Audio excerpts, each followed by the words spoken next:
This is the Café con Podcast. Just a good life. It's a good life. It's good stuff. Good life. It's good stuff. Cheers. It's good, First good coffee. stuff. First episode. Cheers. Love you guys. Cheers. Hope you guys are all Cheers. staying happy and healthy. Oh, that's good. Oh, wow. Oh, God, that's good. So today, who we got on today? GM? Who's our guest for today? The distinguished one and only Super Mario Busto. Busto. We go back a long way. We met Busto in high school. High school? Junior high? I don't remember High school, when I we think. met him. I think But high school. We recorded this episode probably like a month and a half ago, so it's been a minute. But from what I do remember of the episode, Busto he owns a production company in South Florida. He's interviewed Brito, the South Florida artist. I mean, he comes from that. He's one of the most artistic people that I remember in high school, just always kind of looking up to him. He was a grade above us. He was like the theater guy before us, and we talked about that a little bit as well. But the way that he's been able to pivot in his life and sort of leverage where he's at is really inspiring, and that's something that I do remember from the episode, and how he started sort of at the AV club at his local church, and how he went from that and transitioned into his production company, and how he has pretty much a full self-service production company. So if you guys need somebody in the South Florida area who can fully staff out a production, from small scale productions to large scale productions as well, he's your guy. Just the way that he talks about it as well. He basically does everything from top to bottom, behind the scenes and just basically gives Which you is everything rare. you need. That's Yeah. rare to have down here in South Florida.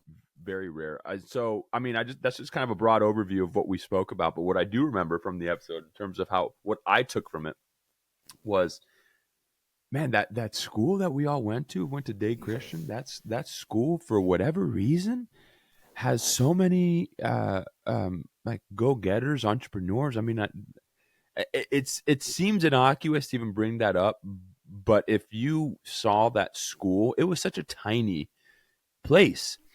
For the amount of people to have come from there to do what they're doing always baffles me. And Busto also has a podcast talking about Silo, if I'm not mistaken, from the Apple TV show. He has he reviews TV shows and things like that. And He breaks new shows. He breaks new shows, basically. I remember listening back on it. So he has done so much. That's what I took from it, was how impressive. He was always somebody who had good work ethic in high school, from what I remember, but the way that he's been able to just transition in his life is just continually impresses, and it's very admirable just to see people to have been where we were to go where they are. I just love seeing it. I always love seeing it. What did you take from El Episodio? I mean, like you said, we did film it around a month and a half ago, so I did look back on it just because we've done so much in between then, and just the holidays kind of makes everything feel blurry. I think the main thing you said was basically how special our school was, and I think the main thing for that is we weren't so far out from the city, but we were far enough to where it felt intimate, and it is surprising that many people come from that school and doing things now in their lives that are bigger than themselves. Like, he has a company going and it's bigger than him, right? It's not about him. But he's a pleasant person to be around. I really, when I went back, I was focusing more on when we talked about the school days, because it's always good to talk to someone back from the school days and how simple life was and fun it was. And we say time and time again, it's the people that made that school. No disrespect to the school. It was a great school, Agreed. Very wholesome infrastructure, but it's really the people that made it there. And Agreed. It wasn't your typical little private school, right? And I think the major takeaway is what he's created with what he's got, right? He's here in South Florida still, but he has his own company, and you can tell it's got a lot of tree branches or tentacles, however you want to portray it, and super proud of him. You know, it's not easy to do what he's doing in the field he's in South Florida, but if you're passionate about something, it doesn't matter where you are. It really doesn't. You know, the person that says they can do it will do it, and the person that says they can't won't. So There is no, what is the Yoda quote? There is no try. There is either do or do not. I know I just butchered that quote. no, it's close. Yeah, But it's just like that. It's one of the Great quote. hardest quotes, bro. That's a Great bar. quote. God bless Yoda. God bless Yoda. Anyways, hope you guys enjoy this. You're gonna love it. It's awesome. And in case anybody ever forgets, This is the Cafe con Podcast. we're back. Yes. The liquid gold, baby. It is coffee review time. It's exactly what it sounds like. We review the coffee that we're drinking at the time of the episode or today. And in this case, we're going to review the coffee we're drinking today. You started off, Papa. What are you drinking? So I'm drinking, it's about damn time, Colombian coffee. It is Alquimia Elixir de Vida. This is they got their actual Instagram tag on here, Alquimia_coffee. Oh, alquimia. What does that mean? Like alchemy? I'm guessing. I'm going to be honest, man. 9.2. What? Yeah, bro, it's smooth as hell right now. This is amazing. That's the highest rating I've I given. think that's our first 9 that we've hit. This is the butter, but this is butter right here. Oh my God, bro. I knew it from the first taste, even before we started recording. Wow, butter. I finished it. Wow, straight up. What'd you put in it? Did you put anything? No, in it? I put some sugar and milk. Wow, it's whole milk. It didn't need the milk. It didn't need the milk. You go whole milk though? No, I can't. Yeah, Can't, I was 'cause- gonna say, No, that'll burble. like no, I do like almond milk. I do almond milk. Yeah. My mom. It's probably this good because my mom cooked it up this time. Oh, the coffee. She did it actually in the cafetera and everything. So I'm giving it a 9.2. You know, That's can't fine. disrespect mom. No, it can't. Thank you, Mama. Gracias. 9.2. 9.2. Bro, that's 9.2. I would say. Yeah. That's up there, dude. Yeah. I know. How about yours? Well, so today I'm drinking. I don't know if it's backwards on yours. But No, it's that's still good. Good old Reverent Timor. It's from Timor. I don't even know what that means. Timor. I don't even know where that is. Grown by Cooperativa. Is that a Spanish brand? They're a Hispanic brand too? No, Reverend is not. Reverend is out of Oakhurst, California, right outside. Oh, you're just talking in Spanish. Yeah, but literally it says on there, grown by Cooperativa. You got me looking up Timor in Spanish to see what it means, and it doesn't mean anything. I think it's probably out of Costa Rica. But I mean, the tasting notes are lemon, apple, brown sugar, variety, Hibrido de Timor. It's a light roast. Oh, I feel that. I can see why it's a light roast. So I've recently learned that like the more you roast it, that's what makes it like a dark roast where you're literally roasting it under whatever sort of heat and things like that. And I usually like a medium roast. This is I'd give it like an 8.2, 8.3 is what I was Solid. gonna say. It's getting Solid. the job done. I put my layered superfood creamer in there. It's the nice and light and creamy, or the sweet and creamy flavor. Put some creatine in there, and I put some collagen. I forgot to put that's how I creatine. drink my coffee.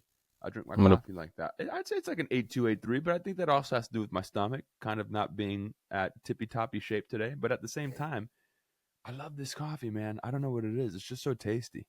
You know, it's Reverent just gets the job done. You can I subscribe to them, so they send me coffee every month. I think it's pretty cheap. I think it's like 20 something bucks a month. So It's not bad. you know, we go through. I mean, you figure you go to Starbucks, it's $7 a cup of coffee Yeah. at Starbucks to get you going. That's 4 cups of coffee. This will last us. You know, How many bags did they give you? 2. They sent 2 bags. So it's like of that size, like this size in a sense, or bigger. A little, probably, yeah, around that size. Around Okay. that size. And then we grind it here at home. But it's great. Anyways, Alquimia, and Reverent Coffee, baby. Enjoy your coffee. Stop this bad boy. Boost. Go. What's good, bro? You look amazing, brother. What's going on, guys? Yo, I like the sign on the chilling. back of George. I just noticed it right now. I like that. That's sick. That's sick. Cheers, cheers, cheers, cheers, cheers. cheers. Salud, salud, salud. We're official with it. Oh, I've been waiting. Oh, that tastes good. Oh God, I've been waiting. Is that the first a cup good of the day? Yeah, man. I had a few sips before just to get the body going, Okay. just to get everything moving. But I waited for the majority of the coffee to go down. Hello, gentlemen. Nice. What's going on, brother? Dude, it has been so long. Busto, how are you doing, man? I'm doing good, bro. I'm doing good. I feel like we've all been doing our own like little side quests and main quests and and just doing our thing. But I'm happy to do this. I know we've been trying to do this for a minute, but yeah, it's been too long, bro. How are you guys doing? Good, man. Good, man. Doing good. Thank you for joining us. Thank you for taking man. the time. And so we know this is something new that I've been trying to do. We know that you have your own podcast, right? You have your own podcast going, Yeah. podcast host. You have a production company Yes, that sir. you're also 1992, right? What's it called? 1992 films. That's cool. Been full time with it for about 6 years, and then the podcast side, I have a podcast called Story Archives where I just do commentary on film and TV, mainly TV. And I was also doing a soapbox business show where I would interview some kind of similar to this, where I just interview business owners and people like that. Yes, maybe dude. something like Some that. of those clips were fire. So You that's got the voice for it. You got the voice Oh for my it. God! Thank you, And the bro. personality And the and the personality. drive. That's so we know all that about you. But who is Busto? Who is Mario Busto? I've done zero prep for this, so I was looking forward to this. I looked at the emails and stuff, but I wanted to go in like blind with it. You know, hey, by the way, where's everybody at right now? Isaac, you're in California right now? Yeah, Where you yeah. at? I'm in LA. Okay, George, you're local. You're with Yeah, me. South Florida, Okay, Broward County. Okay, yeah, same. Over here in Pines. So, We were neighbors. Hey, neighbor. yes, sir. Who is Mario Busto, bro? I don't even know how to answer that, honestly. You know, what do you want me to give you like a background, like family history, No, and don't then like care, who man. I am from that? Just anything about who you are right now. We haven't caught up in a minute. Just so like little backstory for anybody that will listen to this. We've known Busto since when did you go to Dade? When did you start Dade? I started my freshman year over there, so like 2010 to 2006 to 2010. Because you graduated in 10. Yeah, 2010 I graduated, Yeah. so And now I'm so feeling we've old. known you since so me and George were in 8th grade, right? So like 9th grade, our paths, I mean, it was a small school, so we would run into each other occasionally. But I know that you and I really got to know each other in the drama department.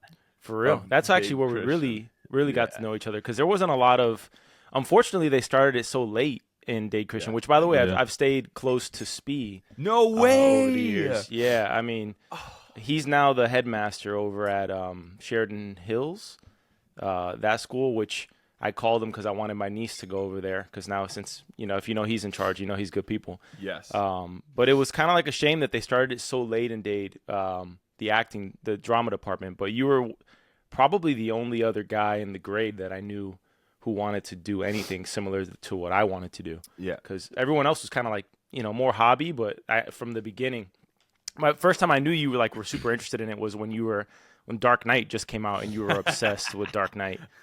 And then I would go to your house after schools, I think junior year or senior year, and we just watch Entourage and just chill and watch Entourage. I was thinking about that the other day. I was like, damn, that's such a long time ago. Dude, it's crazy to think about the fact. So we graduated in 11, right? So that's 13 years ago. It's going to be 14 years ago.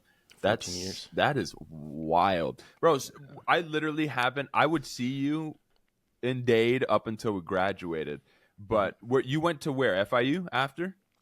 Went to FIU after. Actually, I tried the film school route, but I found out too late that you need to, if you're going to go to film school, you need to apply as a senior in high school. And so I found that out too late. What film school? What film school did you try to go to? Well, I got into FSU to go to FSU, but the film school, like your success rate of getting in drops ridiculous. Like it goes from, I think, like 25 people to 5 transfers, or something like that. So I got to like top 20, top 25, but did not crack the 5. And then about, I think, sophomore year, I kind of was just, something kind of clicked in my head of, I had always wanted to go. I actually wanted to go the route that you're going. Like I was always thinking about things from the perspective of like acting and then transitioning to writing and doing a production company. But the more and more I started like, because I was always doing like side gigs on the side, like productions and stuff like that. The more and more I did it, I was like, the more I kind of wanted to do a production company. And so when I was at FIU, I knew that they had a good business school. And I was like, you know what? I've never even considered the possibility that I might just want to do a business, like start my own business. So that's when it kind of like started from there. And then I didn't study anything related to production. So everything has been just whatever I've done outside of school or outside of work until I was able to go and kind of run with it. Dude, okay. So first off, you said you didn't do a lot of prep for this. You don't need to do prep for our show. This is going to be just got to show up. Bunny trails have caffeine at about like the 25, you'll see 30-minute mark. Once the caffeine starts kicking, we just start going. So let me give you, first off, I want to give you flowers. I was talking to Sky about this. I was talking to my wife. I don't know.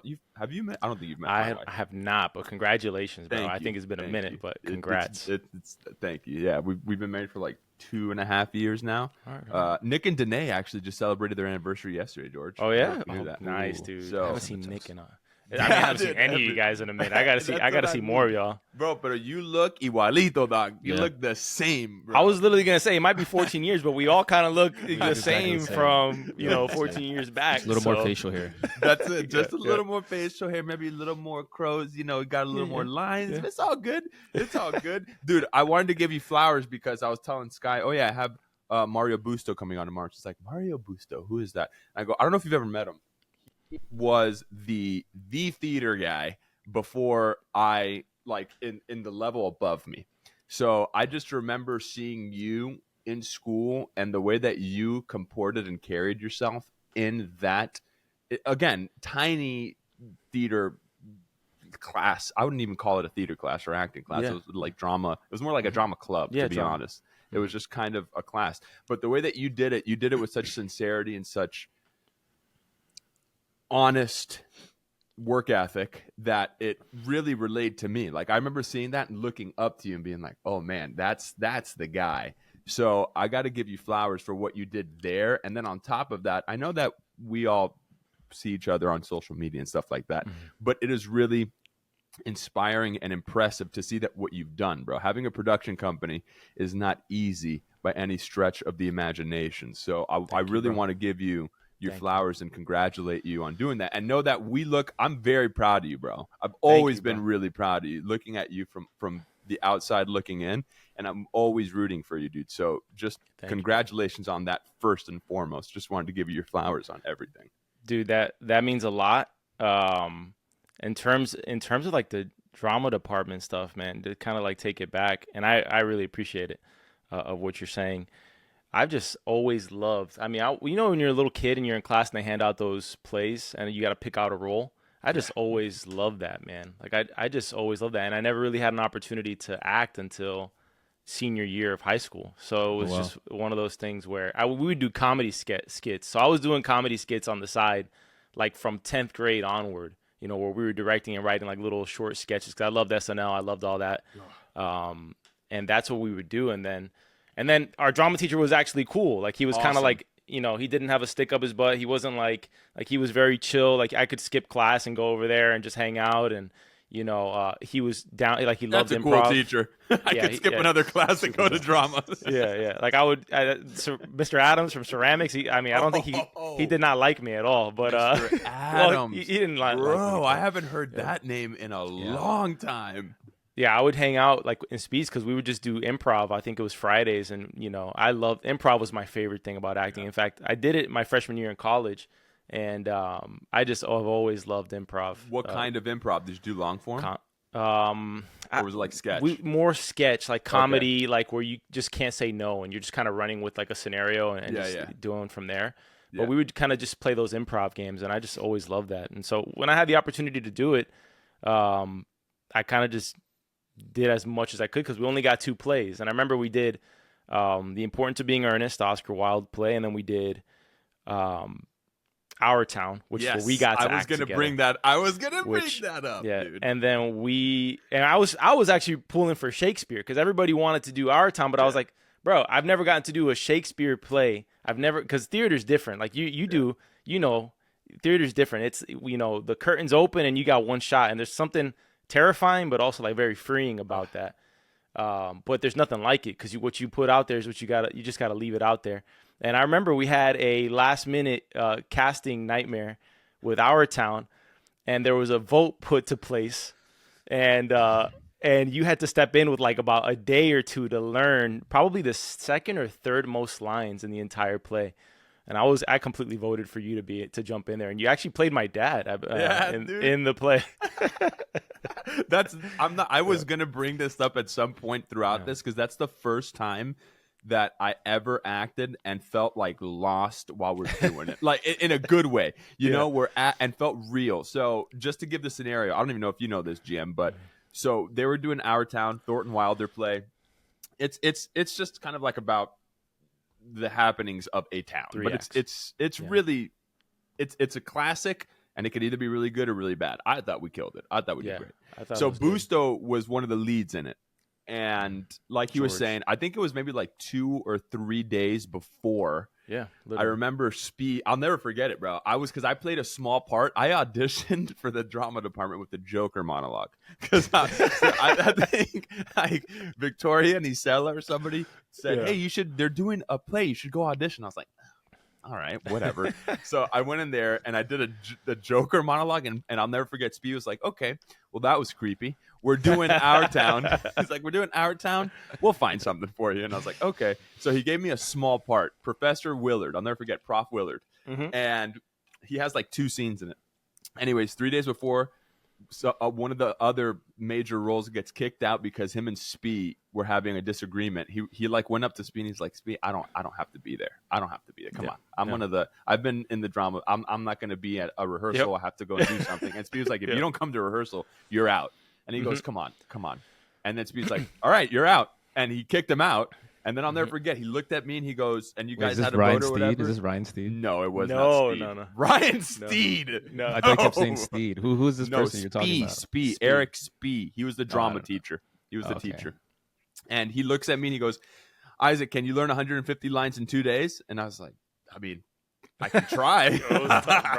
I can try. My mom kept me out of, she literally, I didn't go to school. She was like, don't worry, we're going to stay at home and we're just going to read the play. And we're going to read the play. And that's all we did for hours. We just read it. Thank God we had to memorize Bible verses since we were 5, because I always attribute my skills of memorization to that. Like Scott, I'll look at something. If I have an audition, I look at it once or twice and I pretty much am good. And Sky's like, how do you do that? And I go, because I've had to do it all my life. But anyways, the point that I was getting to is at the end of the play, there's this funeral scene where, and Kachana was playing I'll never forget it. Kachana was Kachana Agama was your wife. She was my wife. Yeah. The play does 3 acts. It's like adolescence, married life, and then, funeral at the end. Right. And there's a huge funeral scene and she's walking down, and I'll never forget. It's like Busto's wife, but he's my son in the play.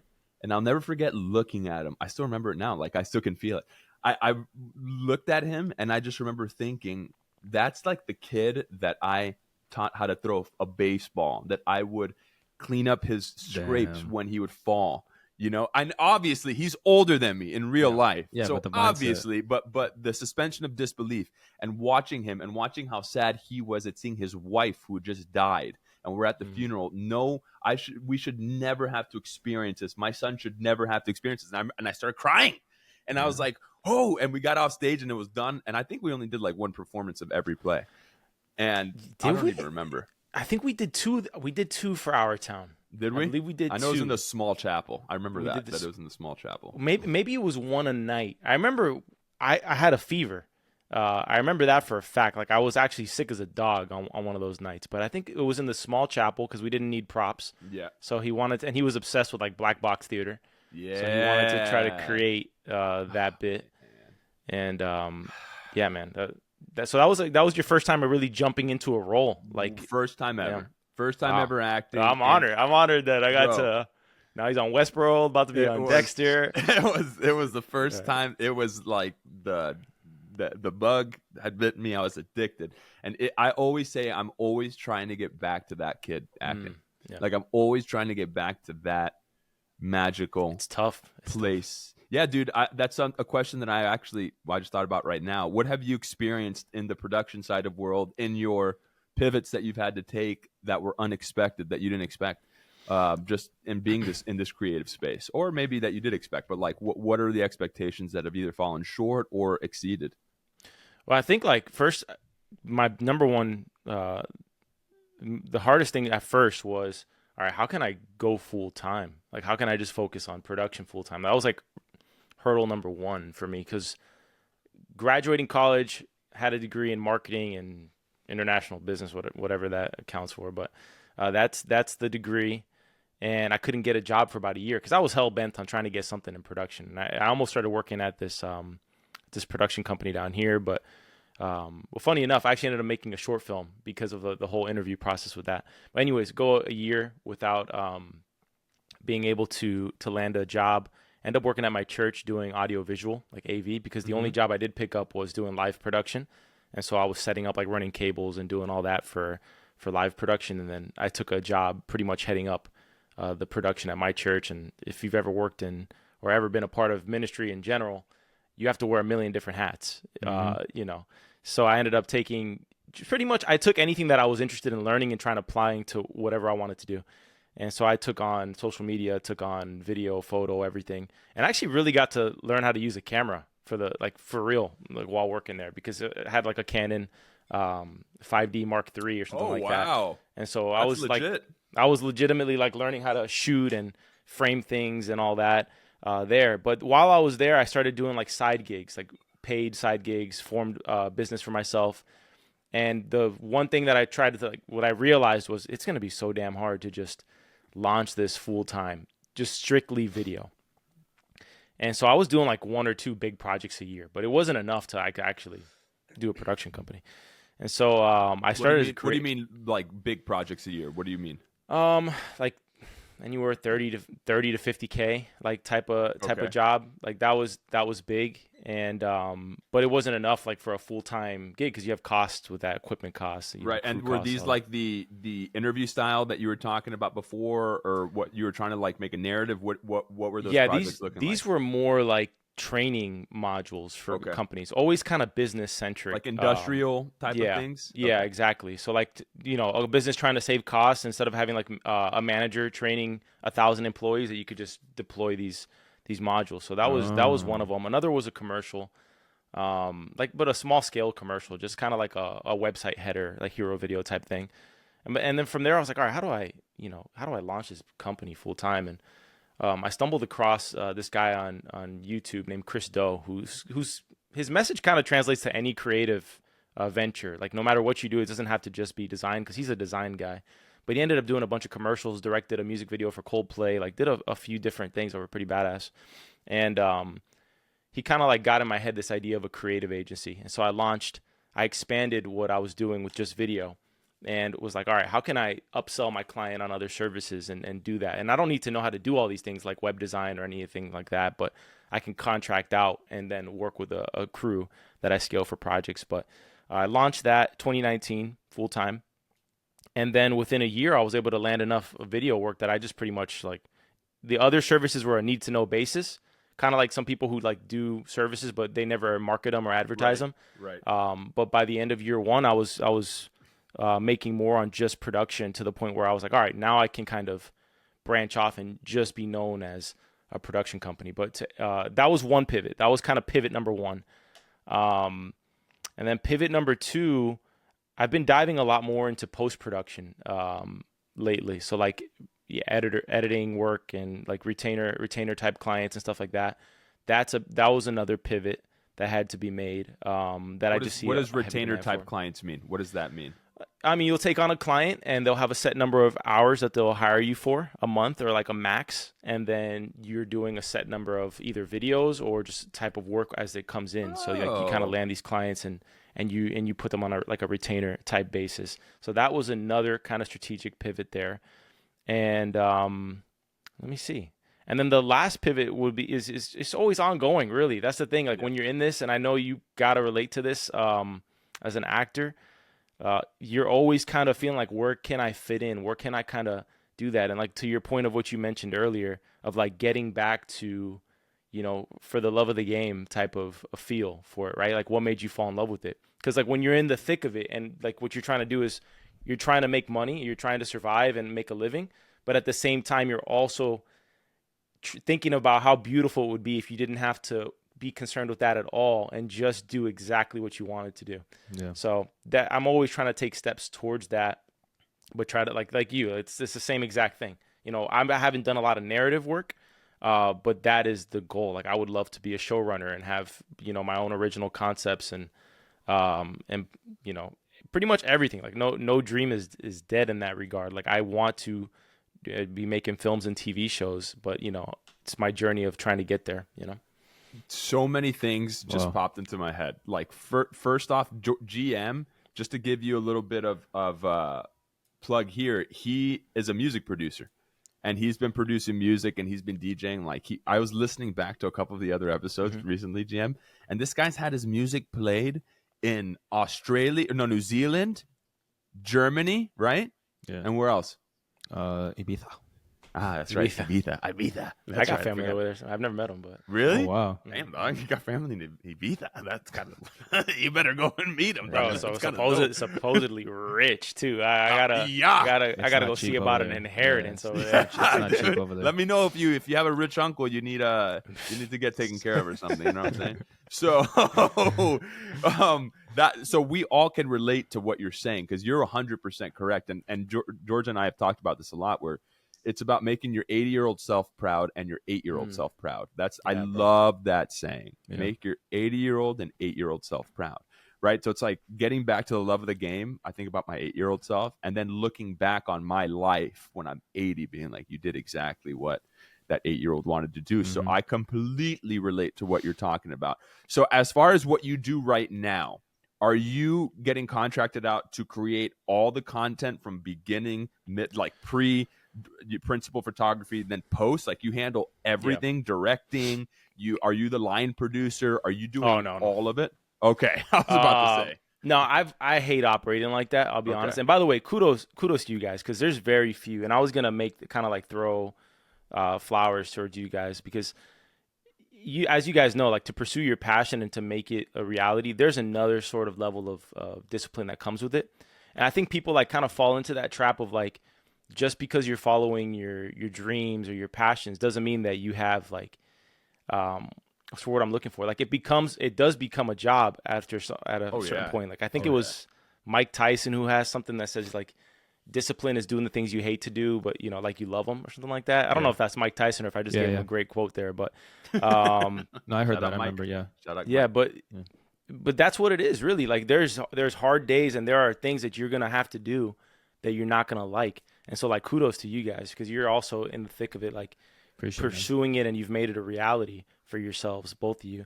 To answer your question, Isaac, I try not to ever be a one-man show. In fact, like I don't compete for those jobs. There's a lot of people who do it and you see it when you're bidding for a gig. You'll see like the crazy ass offer, like bro, everyone will be like in the 6 figures and you'll have the one guy who's bidding under 20,000. You're like, all right, that's the one guy with his like, DSLR and, he's going out there and it's a one-man crew. He's paying people crap.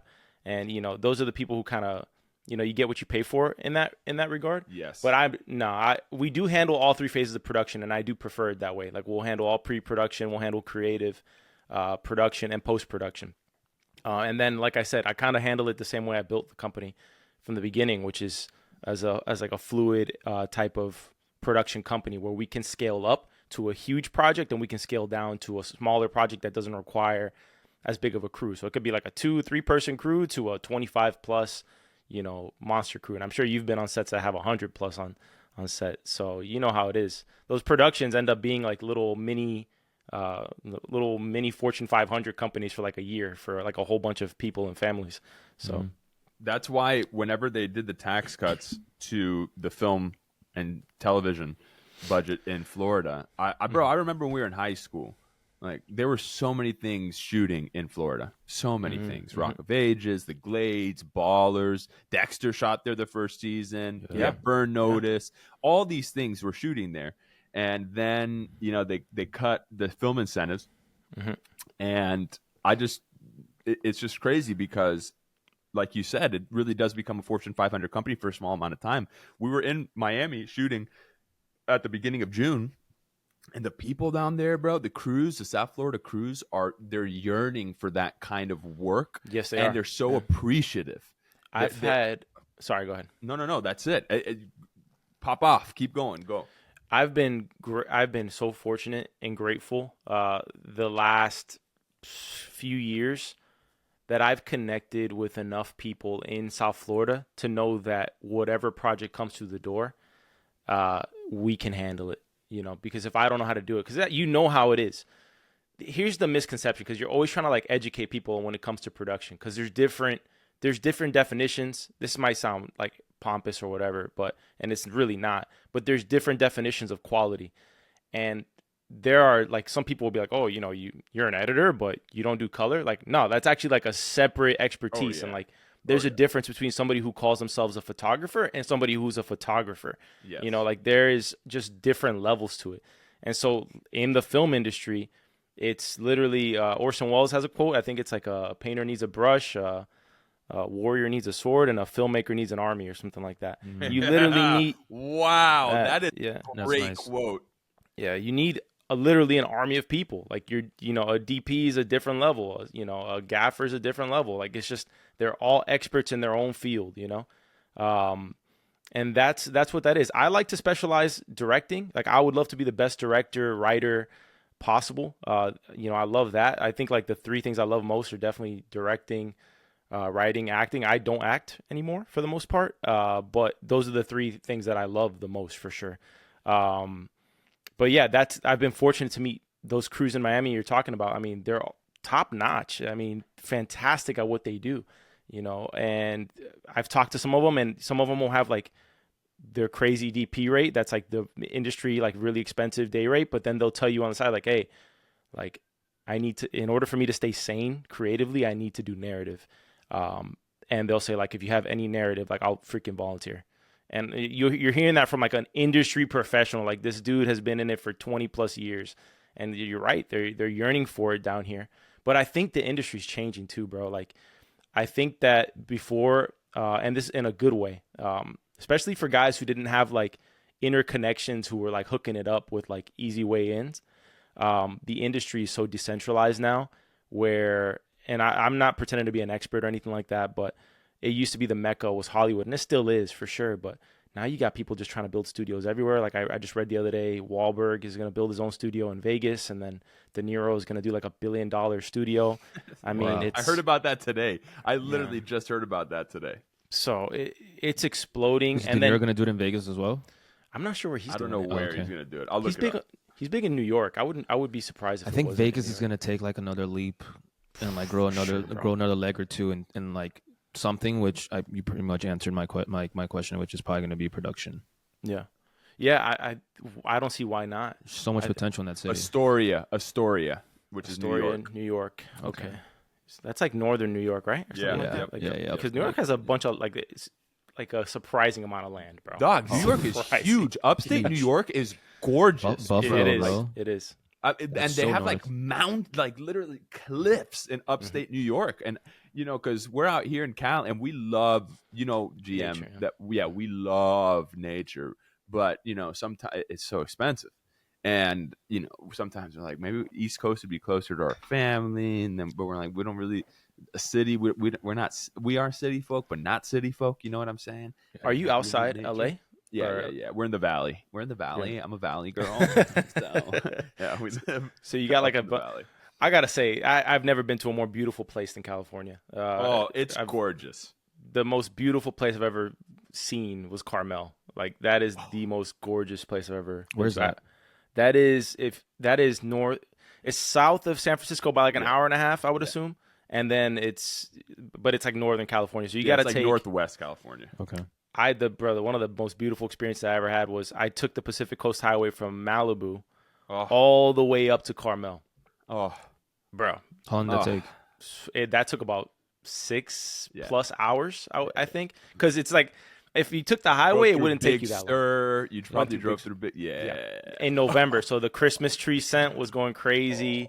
was playing Bon Iver in the car. I mean, it was a vibe, bro. It was a vibe. We were talking about it the other day how like a road trip in California is just way more enjoyable than the one in Florida. Yes, Like 100%. the times we've gone to Yosemite or that one time we went to Six Flags, like I didn't mind how long of a drive both of those were. But like here in Florida, it's like there's nothing to see while you're driving. But in California, there's just so much to see. Like at one point, there's a lot of like greenery and stuff, and then maybe like an hour or two out, everything's red now. You feel like you're on Mars. It's crazy. It's beautiful. Crazy. Where I really appreciate Florida is when I'm going south. Like if I'm going to like Key Biscayne or if I'm going to the Keys, that's when I'm like, I live in one of the most beautiful places on earth. But you're right, bro. California is like, it's an adventure. You can go from any type of like biome like in a day in California. Desert. There's desert, bro. You can go from the desert to the ocean with cliffs. It's just crazy. But shout out to the U.S.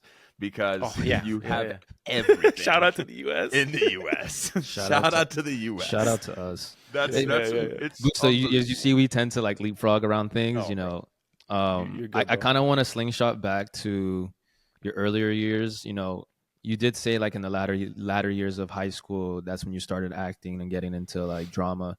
Was there anything you were doing before you got to Dade that was like sparking that interest as like a child? Like, what was Baby Mario doing? You know what I'm saying? Like, I want to get to like the genesis of it, if there was anything. Yeah, I mean, I've always loved movies. Always. Since elementary school, I always loved plays. Specifically, what I liked was, like I said, those stories in class where all the kids were shy to raise their hand because there'd be 20 roles and nobody wanted to do it. And I'd be like, I'll do 5 of them. And you put a different voice for each one. Like, I love that. I also did I can remember the movie, and I don't know if I'm making up a memory here, but I remember almost vividly going to watch Slumdog Millionaire, Danny Boyle. And I remember watching that, and I had to get up, I think like kind of middle-ish of the movie to go pee. And I was just looking, I literally looked in the mirror and I was like, whoa, I just got transported to a whole different place. I was transported in this whole movie, because that movie is literally a roller coaster of like triumph, suffering, glory, all that stuff. And it was just so incredible. I was like, I want to make people feel that in some way. And that was probably around the time that I was already doing comedy sketches with friends, which it's actually one of their birthdays today. So happy birthday to my boy Gaston. I think you met Gaston back in the day. Yeah. Happy birthday. Yeah. Does he have a brother? He has, 2 brothers. Those are my boys. I grew up with them. So we all just did comedy sketches. That's where I learned improv. I would open up the Yellow Book, which is aging myself. I'd open up it's crazy to say that crap, right? I would open up the yellow pages and I would this is how I would practice improv, bro. And I would find different businesses. And this was a whole summer of this. And we would just record it on the webcam. And I would call, and I wouldn't know what I was going to say, but I would just prank call and just make up a story. I mean, countless, bro. That's awesome. I had one where I called like a waterbed company with like a crazy order. I had one that I told them I needed a mountain-sized sculpture of Obama and Megan Fox with my Shih Tzu. I called Wanadu City and made a fake like that my kid was being prejudiced against in Wanadu City. Like I had so many. For those of you that don't know, Wanadu City, jail in Wanadu City jail. Yeah, I said they put my kids straight. It's not there jail. Anymore, right? Is that there anymore? I don't think it's there anymore. For those of you that don't know, Wanadu City it's basically a town that they created in the mall. Yeah. For you can have jobs. That's kids. You can have jobs and like a bunch of jobs. You could have. It's just like a little. What do you want to do? You can do it. Yeah, they connect me with their district manager. Like it was like a whole thing. Yeah, I called it. Yeah, dude, I did some bad ones, but that's funny. How'd you think of that? They just came to me, bro. Like, did you do it with friends or just by yourself? To be honest, it was mainly me, and then I would call in like support from other people. So like I did call a restaurant once and pretended to be like an old man like with dementia, and like I just kept on repeating my order over and over again. Oh my like God. Just to see. Your class was like the trickster class, I would say. Out for of like sure. All of like the surrounding grades. All of the surrounding grades. Yeah, for sure. I was definitely not the lead trickster of that, but yeah, that was all with my friends outside of Dade for the most part. So we did that. Another thing like we would do is just a lot of comedy, just a lot of comedy sketches, man. We literally were obsessed with making like short form like comedy content. And one of the things that I learned later is like I was doing something that was innate, but I had no idea was actually something that my role model at the time was like Judd Apatow. So like all this kind of should make sense. And that's that? like Yes. he's like the freaking you know comedy who he is, goat. bro. Like he's done Knocked Up. freaking Okay. What's the movie? Super Bad. I mean, like every comedy that director, writer, and he's just done a ton. And what I learned was when he would film, because one of the things we did when we were filming comedy sketches was I would always get pissed if we were filming and they said cut. Like if they ever cut the camera, but while the actors while we were still acting and riffing, like I was cool with the jokes being bad because like not every take's gonna be great. Like I knew that like kind of early on, and I always was like leave the camera rolling because some of the best stuff happens like 20 seconds after. Just leave it. And I learned that Judd Apatow had at that time he had the record for the most film used because they would just leave the camera rolling. I think it was Pineapple Express. Yeah. Or no, I'm not sure which one it was. But he just left the camera rolling. That was like a motto of his. And then they would also like Adam Sandler and his crew. The way they would like learn improv was they would prank call people. They lived together. Judd Apatow and Adam Sandler. I'm almost positive I'm not making this up. Like all lived together in an apartment. They all came up at the same time around the SNL, like Rock, Sandler, David Spade, all of them. My sister brought that up the other day. She was like, "It's so cool how." Like he always had those handful like 5-6 guys in all the films, and that's so my it's dream. like they had the chemistry already down, and like the ideas they came up with were just genius. Like, see, I would love. That's always been something for me.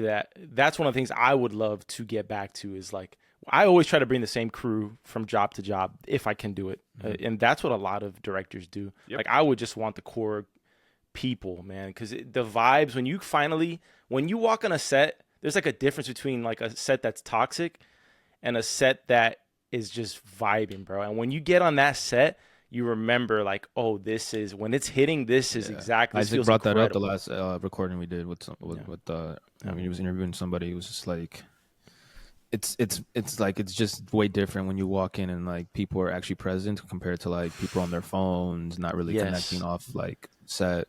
So God, yeah, man, it's a team. It's a team effort, man. It's a team effort.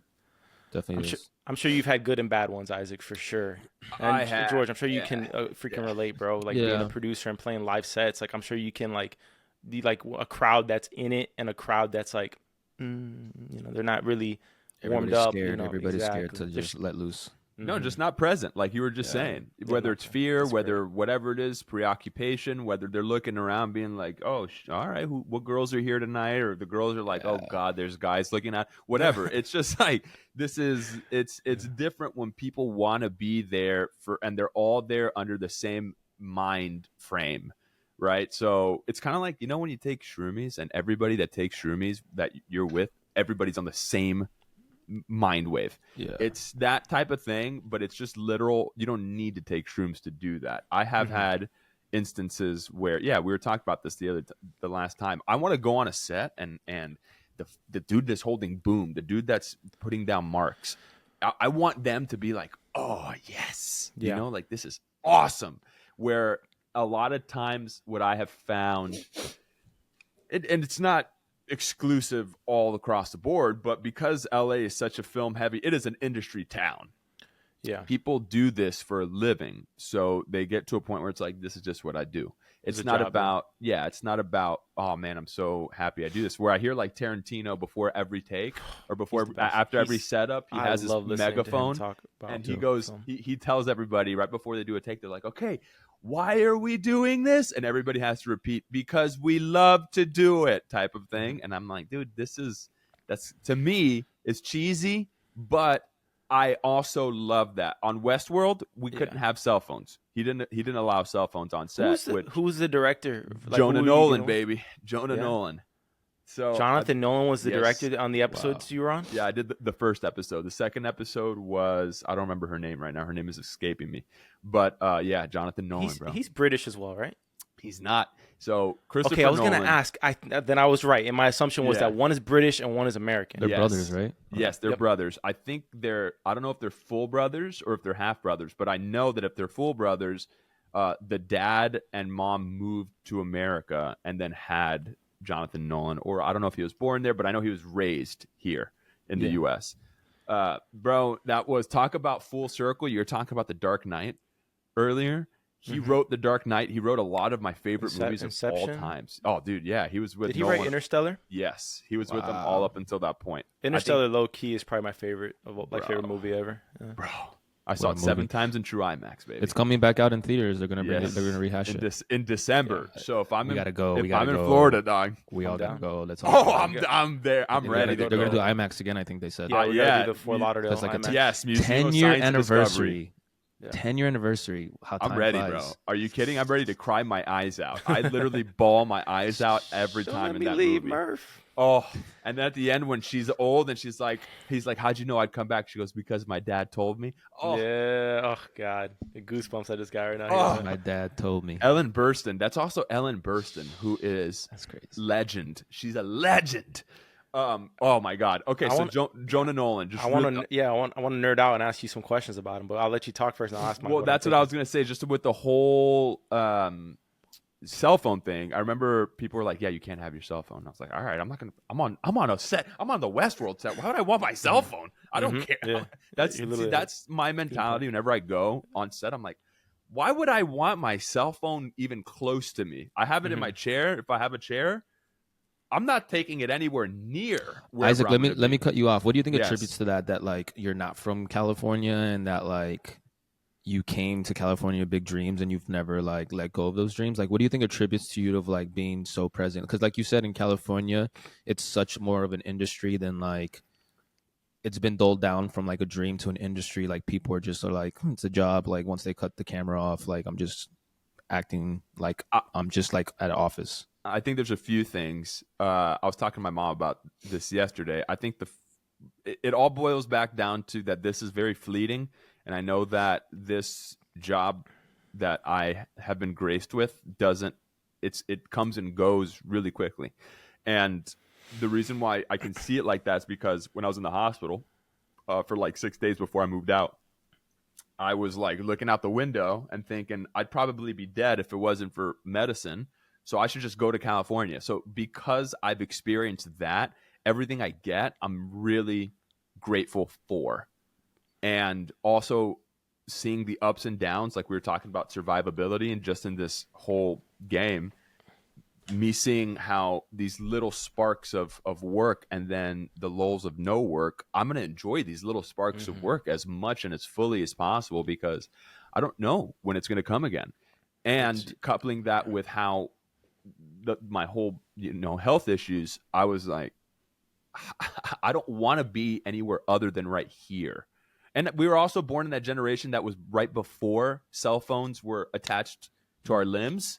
So I think that also helps, but I don't know if it has to do also the whole immigrant thing. Like, coming from Miami, as we've talked about it so many times, George McConaughey says it wasn't in the vernacular of my dreams to even say I wanted to be an artist.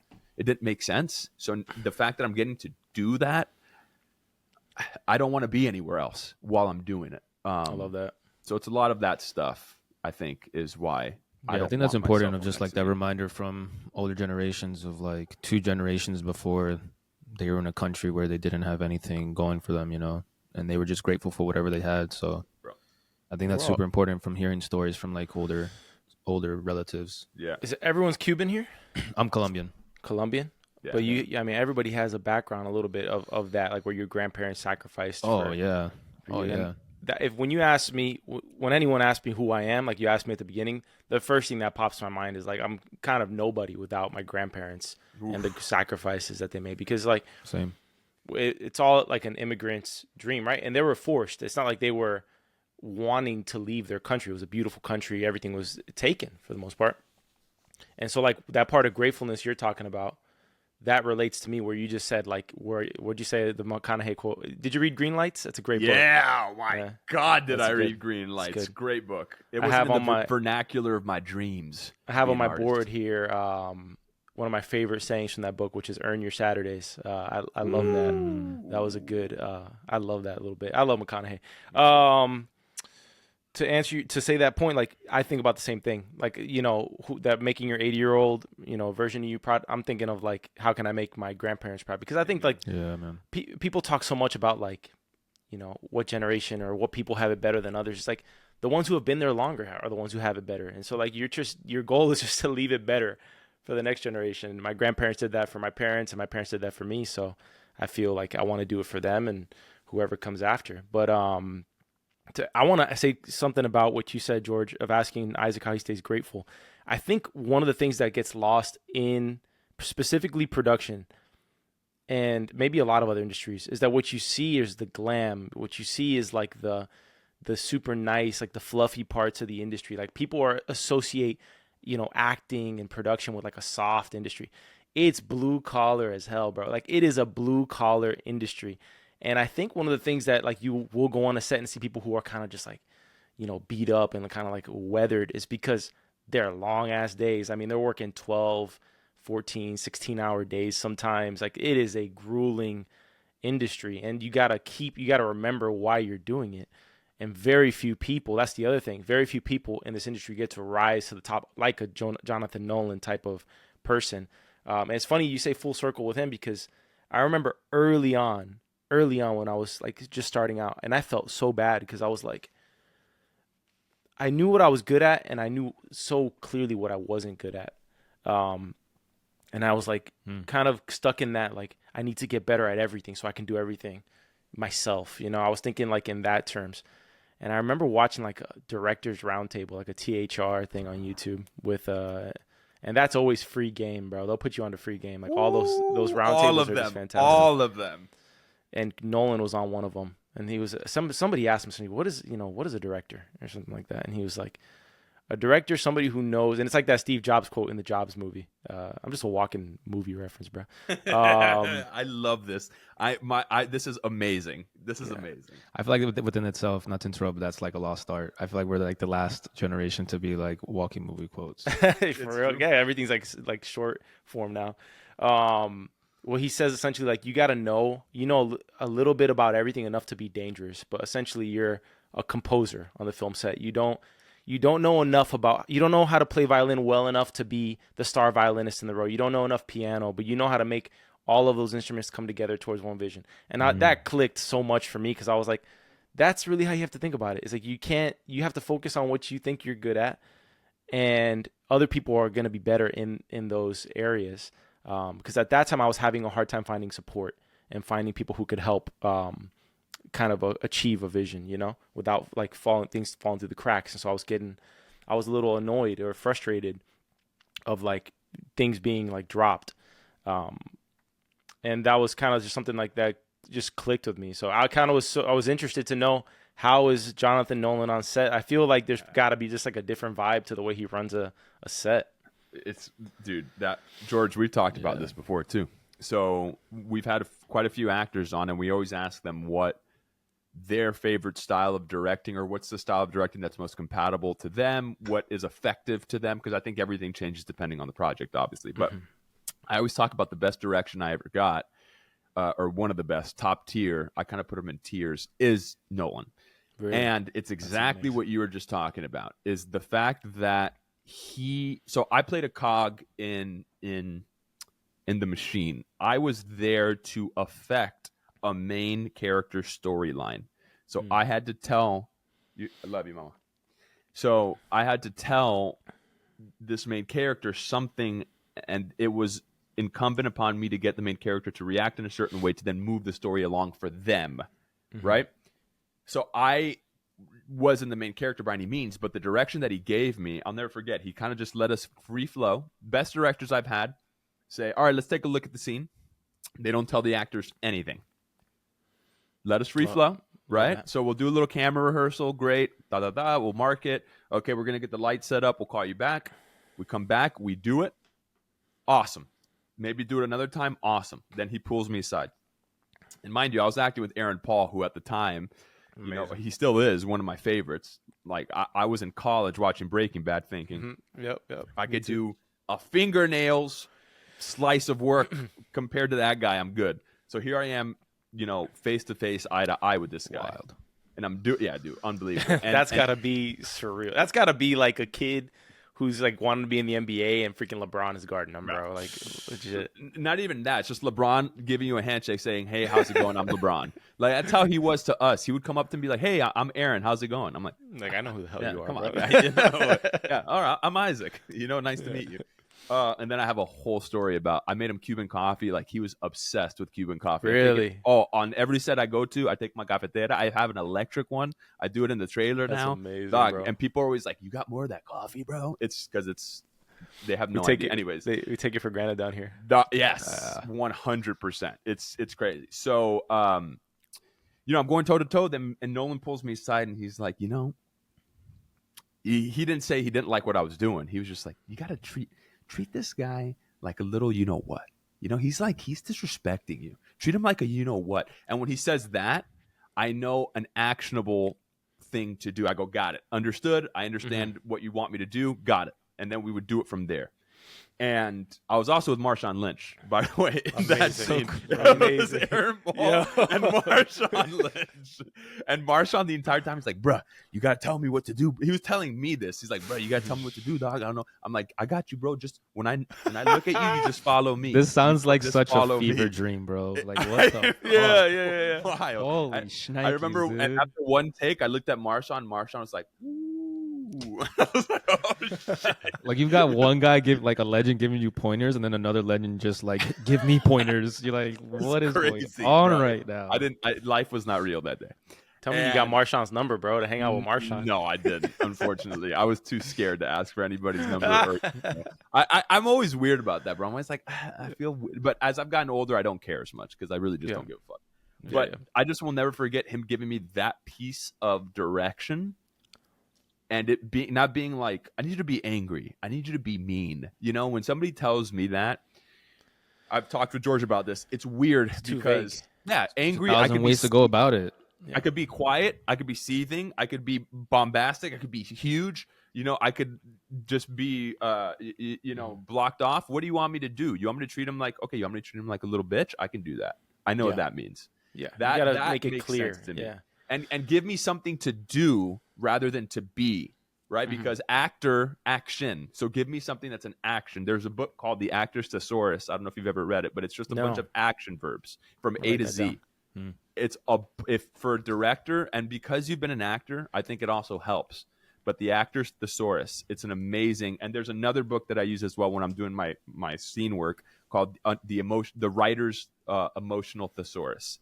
And so it has a bunch of emotions, like it'll say anger, but then it'll have things in which anger physically manifests itself, you know, like rubbing your hands together, breaking eye contact. So when you're writing, you can make it a little more specific in order to get your point across. Anyways, what I'm getting at is Nolan was clear on what the overall picture was and how I was a little color in order to affect that picture. Vincent D'Onofrio, he has a really great talk. You know who he is, George. He's the guy from the first Men in Black where he's like, water. He plays the bug, but he's an unbelievable actor. He has this talk with Sharon Chatton, and he talks about how, as an actor, he's made a living off of being a character supporting actor. He's made a living. And what he always pictures is it's like a painting, and there's a river that runs through the middle of the painting. And in the top corner, there's mountains. In the bottom corner, there's flowers. Okay, as a supporting actor, you're the mountains or you're the flowers. The river is the main. Basically meaning, where do you fit into this picture, right? So if you're not the river, which is having to go around the mountains, and then the flowers make you might be the flowers which bring good to the main character, but the mountain is bringing the obstacle, right? So that's who I was on Westworld. I was the mountains. I was bringing an obstacle to a main character that he had to deal with. And then he would go down. Great. Nolan had a clear image of that. And knowing how to let the little accents of the painting, how to allow them freedom to be that without thinking that they're just just like a little cog that doesn't matter. Like he made me feel like I was important in the scene, even though I knew I was going up against, I knew that Aaron Paul was one of the main characters of that season. So I'm like, I know that I'm not Aaron Paul, but he allowed me to do what I needed to do in order for Aaron Paul's character to go. He had the whole composition in mind. If you let that role be exciting, like, and I'm speaking more from like an athletic, like playing soccer, like, It's exactly what you're going to say. Like at Day Christian, I was probably the main one of the, if not the main one of the main players on the team. But when I went to go play travel soccer, I was more on that side of things where I was supporting the main guys that were just a little bit better than me. Or even when I transferred schools, and like if you're able to just find freedom, or not even just freedom, just find joy in that role, like it could be so fulfilling, bro. Like to get the team to the promised land, like you played like a behind the scenes role. Like whoever's listening to this, like find joy in that, because there's gonna be a lot more of that than the main character role in your life. So I just thought of that right now randomly. Be a star in your role. I think that's what Spo always says for the Heat, and kind of connecting to what you were saying earlier, Busto, about the why. Have you ever read Pat Riley's book? The Disease of Me? No, not. I don't. It's called. Actually, no, that's not what it's called. He just has a phrase called the Disease of Me. Yes, which is because then it's not about the team. When it's the Disease of Me, it's not about the team. But in the book, like UD always talks about, find out what your teammates' why is. Some of them might the way that their why is they wanted to get their mom out of the hood. So it's like you keep on reminding them, hey, remember when you were back? Somebody's why is that reporter that talks shit about them. So somebody just needs a little uplifting. So it's a lot of the why and why you do what you're doing. That's something I've had to reframe recently. You're talking about your grandparents. I was on set the other day, and I remember I was just breathing, and I just looked up, and I was just, for whatever reason, was just thinking about my grandfather. And I was just like, talk to me, Papi. And then I literally, right when I said that, I saw, oh man. Damn, I saw the trees, just like the wind kind of like just blowing the trees. And I was like, oh, that's right. Okay. Because I'm always like, man, my grandfather never got to see me in anything. And he'd always be like, yo tengo tantos nietos, pero ninguno de los nietos son abogado, actriz, actores, peloteros. He's always like, well, nobody's ever done anything. I'm like, wow, bro, thanks. I appreciate that. He's really shitting on all of us. But he never got to see me do any of the stuff that I'm doing. So I just kind of hold on to that why, like what you were saying about all the people that came before us that had to do what they had to do to allow us to be where we are, is something that I've had to kind of reframe my mind. And also the fact that I'm doing this for somebody who needs it out there. I don't know who needs it, but maybe there's somebody out there who sits down at the end of a long day that just turns that on and loves what they're looking at, Or that, yeah, exactly. You're at the end of the day, I think everybody gets into this business because of they want to affect the person who's watching on the screen. Yeah. I don't think there's a more moving form of art than movies and television show. To the point of that painting of knowing your role, what we were talking about earlier, of those sets that are just present and the ones that feel incredible, usually there's that common thread in it, that there's not, like, egos are checked at the door. Everybody's playing their role, and it's a beautiful, beautiful thing to see. And then the opposite is when you have people who are not either satisfied in their role, or they don't know what their role is, or they think they're better than what their role is, and it has nothing to do with any of that. And so that is beautiful, to like own the role that you're in and just do the best you can there. And like usually when everybody's doing that, it is a heavenly experience. Yes. 100%. How do you, as a leader, because you hire out the people, right? You staff these projects. How do you, as a leader, ensure that everybody's on the same page and understands their role? You don't know. I'm a confrontational person for the most part. Are you really? You're confrontational? Really? Yeah. I can't. If there's an issue between, if I have an issue man to man or with somebody, I cannot, like, it just festers in my head. I have to deal with it like almost immediately. I'm obviously very, I'm not going to do that on set necessarily, because that's like, you don't do that in front of a client, or, that's not professional. But if I see something's out of line, I'll pull them aside and I'll either, say, hey, what's going on? Or I'll poke around, and then usually it'll come out, say, hey, good for you, bro. Are you tired today? What's going on? And then I'll have to have like a come to Jesus talk. But I'm not, but I don't approach those confrontations that I'm always right. I approach them from the perspective of there's a possibility that I did something to either maybe offend this person. And then if I hear what they're mad about and I know I didn't do any of that, sometimes I'll listen to it and I'll just jot it down. And you really don't know before you hire somebody until you get in the thick of it on a job, because it's all honeymoon and like, you know, rainbows and flowers until like you step on a set and you work 10 hours. And then when you're making that request for a second angle on something like on the 9th hour, you know, is something, you know, are you going to get that same amount of enthusiasm? Like everybody's, you know, tired. Everybody wants to do something, but you don't really know. So you kind of suss it out as you go. And then the people who are like just incredible to work with, you just keep those around and those are on your speed dial. So you really don't know really until you actually get into the war and start making stuff, bro. And then after that, you know who your first calls are and second calls and how much pressure certain people can handle and that kind of thing, you know? This is going towards my next question. Were you always confrontational? Yeah, for the most part. Okay. The reason why, not like in a fighter's way, like you know, I hate it. Don't get me wrong. I don't enjoy confrontation. You just address things when things are happening. You address them. Yeah. What it is that I try to not sacrifice like long-term peace for just short-term pleasure in that way. And so I find that if you can quickly get over that bridge, like quickly make amends, like right there, I don't believe in burning bridges. Like I don't really, unless somebody really crosses like an absolute line that you can't go past, you know, but you just try to treat things with a golden rule. And like confrontation is never like, you know, it's never been about like a shouting match or like anything like that. It's more of just what's going on. Let's get through it. Let's figure it out and kind of just get over it as quickly as possible. And like acknowledge. Sometimes you acknowledge even when you know that you're not really completely in the wrong. You apologize for something just to kind of, you know, keep things wrong. Because as the leader, I try to tell this to people, like when you're in charge of the production, they don't care. They don't care what your crew members going through. They don't care if they got in a disagreement with their wife and they're bringing it to set. They don't care if they're having a really rough month. They don't care if they didn't get sleep. All they care is that like your name is on the top of that and they didn't get what you planned to deliver.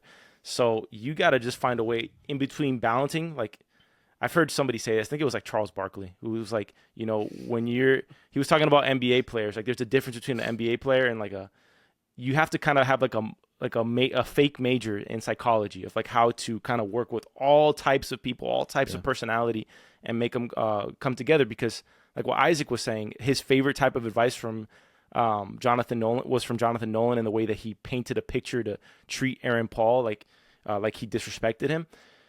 Other actors have completely different ways that they like being talked to. Some people like are more needy for feedback. Like you got to tell me what you think about what I'm doing. Other people are like, I know what I'm doing. You hired me to be an actor. Don't tell me anything. Don't tell me anything. And so nothing is black and white. I find like when you're leading a project, but the confrontation, it definitely is just something. I think my dad really taught me. Yeah. The reason why I asked that is because I'll give you. Let's slingshot it back to school, right? Like you got there, you said freshman year, right?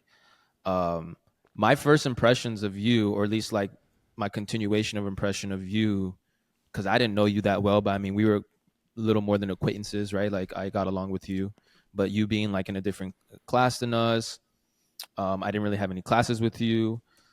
My first impression of you was like, man, this is a humble kid. Like he seems a little reserved, but people are like drawn towards you. Like you won prom or like homecoming king at 1 year, didn't you? Yeah. So like the reason why I say all these things, the reason why I say, you seem like a cool kid, but like I didn't know a lot about you. I won best personality too, which my family trolls me for. But that's what I'm saying, because like a lot of people were drawn towards you, but you weren't like calling for attention. It was just like you were like a magnet for people to like, because you just seem like a cool kid, right?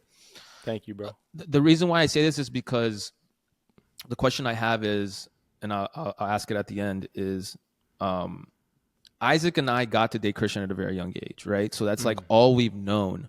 Yeah. So there's not many people that we get to ask. Like we asked Babyface once when we interviewed him, like what was it like getting to date Christian?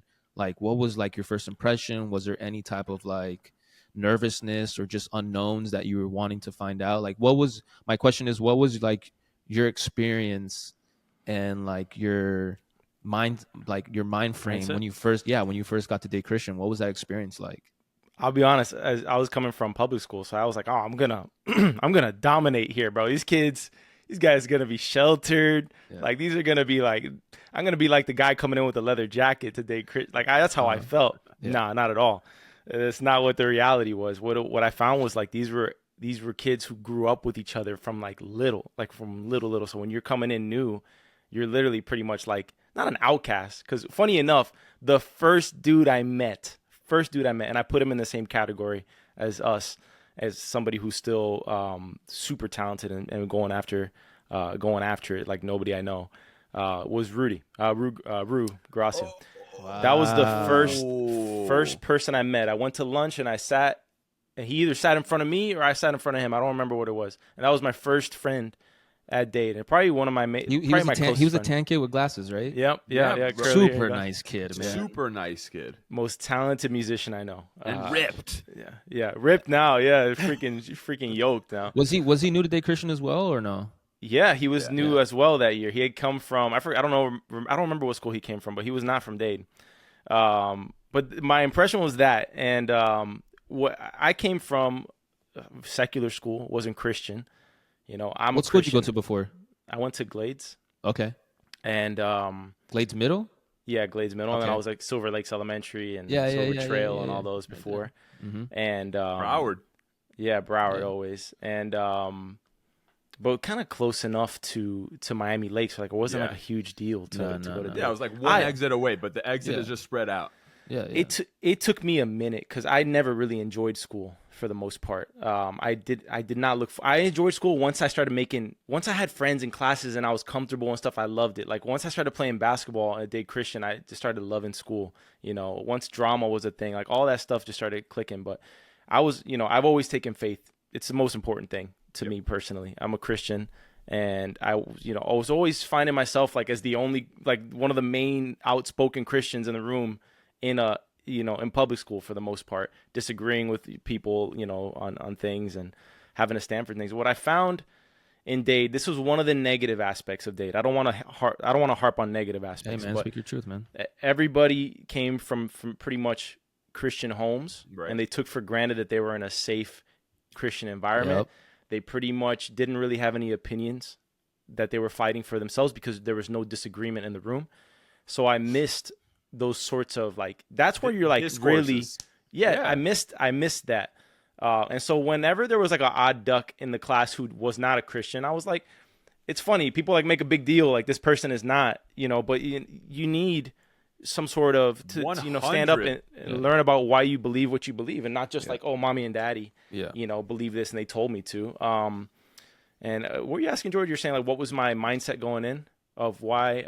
So basically, like, what was your first impression, and then what was like the reality of it? I guess Yeah. like what flipped it on its head, like So- to your yeah. realization of things. Yeah, so for me, I was already going in as a Christian.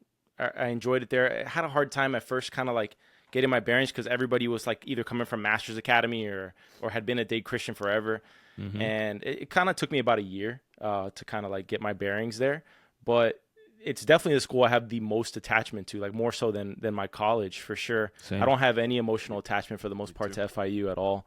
I had good experiences there for sure, but I don't have like that same feeling of connection with it. And there was so definitely many people that say that, like that I talked to about that Christian. Yeah, and it was the fact that it was intimate, that there was less kids. That's the most important thing I think about those private schools, that You there's didn't a feel like a number. small number of kids. In terms of like people, what you're saying, like that I was an approachable person, I've always hated cliques. I've always hated any scenario where a group of people felt like they should exclude other people outside of it. And that was one of my first impressions of Dade, was that you had like a rich kid clique, you had like a different cliques that thought they were like playing High School Musical, and I was like, what is this nonsense? Yep. And yeah, once we started getting to like my junior, senior year, it almost felt like there was a complete tone shift in the class where everyone was like, yeah, we don't care about cliques anymore. Mm-hmm.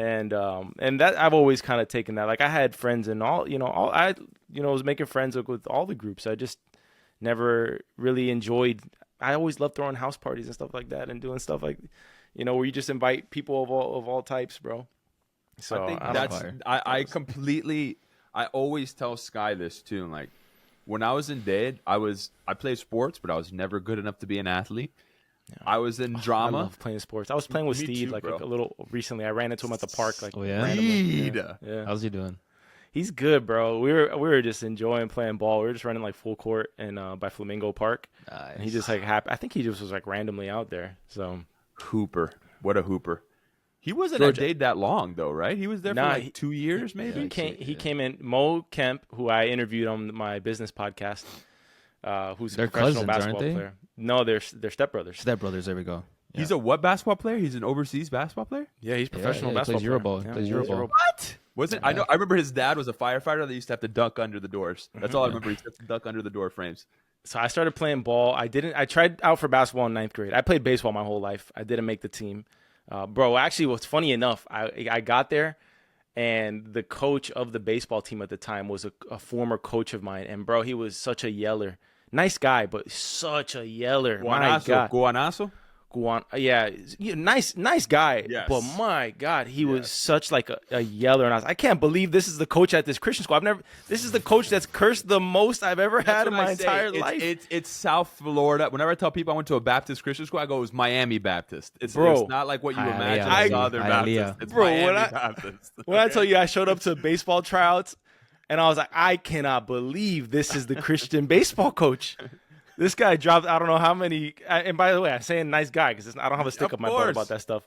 But I was like, I can't believe this. But then I actually fell in love with basketball, really. And that's You were nice, dude. So you still play from time to time, huh? Yeah, I do. Less than I want to these days. But yeah, I do. I love it, bro. What was I going to say? Mo Camp, you were talking about Yeah. Steed. Bro, I really learned work ethic through basketball. I didn't make the team. I thought I was just going to make it because I was like 6'1" or 6'2" freshman year. I was like, I'm just going to make the team because I'm tall. But all I played was like outside of my driveway with neighborhood kids. And I didn't make it the first year.